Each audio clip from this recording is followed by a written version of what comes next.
বাংলাদেশ স্বাধীনতা লাভের এই ৫৪ বছরের ইতিহাসে কোন দলীয় সরকারের অধীনে কোন নির্বাচনে জনগণ ভোটাধিকার প্রয়োগ করতে পারে নাই।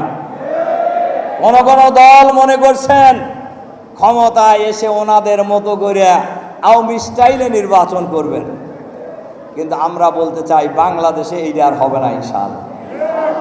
সংগ্রামী ভাই এবং বন্ধুগণ, আমরা পরিষ্কারভাবেই বলতে চাই,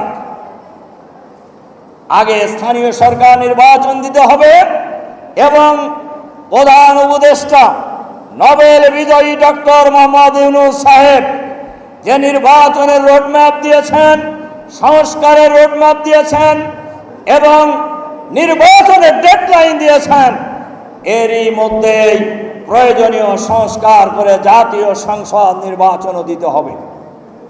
এর ব্যতিক্রম হলে বাংলাদেশের জনগণ বর্তমান সরকারকে আর বিশ্বাস করবে না। সংগ্রামী ভাই এবং বন্ধুগণ,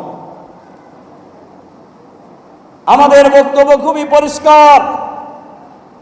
বাংলাদেশ জামাত ইসলামী বাংলাদেশে একটি সুন্দর শান্তিপূর্ণ পরিবেশ দেখতে চায়। আপনারা লক্ষ্য করেছেন এই পরিবেশ বিঘ্ন করার জন্য কেউ কেউ চেষ্টা করছে।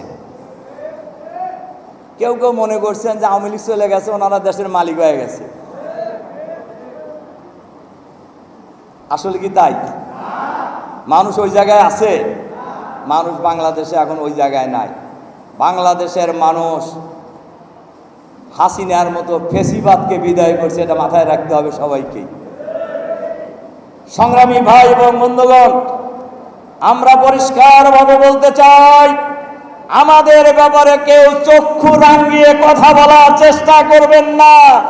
আমরা কারোর চক্ষু রাঙানিকে পরোয়া করি না। আমরা পরোয়া করি একমাত্র আল্লাহকে। আল্লাহ ছাড়া পৃথিবীর কোন শক্তিকে আমরা পরোয়া করি না। সংগ্রামী ভাই এবং বন্ধুগণ,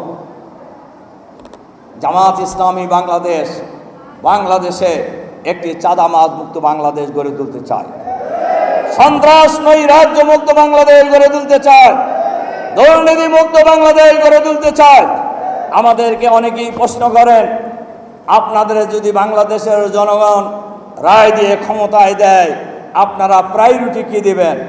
আমরা বলি, আমরা ১ নম্বরে প্রায়োরিটি দেব কারাপশন ফ্রি বাংলাদেশ, দুর্নীতি মুক্ত বাংলাদেশ।